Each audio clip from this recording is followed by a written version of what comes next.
So we have a new Archbishop of Canterbury, Sarah Mullany. Congratulations, or commiserations, depending on what way you look at it. Cool little story about a little encounter. 7 years ago, I was at this church leaders gathering with a whole load of important bishops, Sarah being one of them, and big church leaders. I'm none of those things, so I was hiding in a corner, enjoying the free booze. And I got chatting to this guy, and he basically asked me why I was looking so miserable.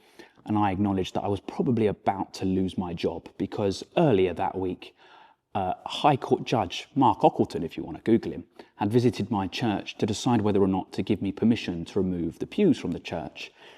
The slight caveat being that I had already removed the pews 4 months earlier, so he was not very impressed. In fact, he called me a stupid little boy. So I was confessing my sins to this man and telling him how much of a wally I'd been and that I thought I was about to get sacked. He was very kind and gentle and reassuring, only I discovered later that he was married to Sarah. So the moral of this little story is, don't ever remove pews from a Church of England church without a faculty, without the proper permission. And number two, be very careful who you confess your sins to, because you might be confessing your sins to someone that shares a bed with the future Archbishop of Canterbury. Just to close the story, what we had to do was we had to put the pews back. The High Court judge visited again and commented that he thought the church needed something really radical, and so was glad that I was there.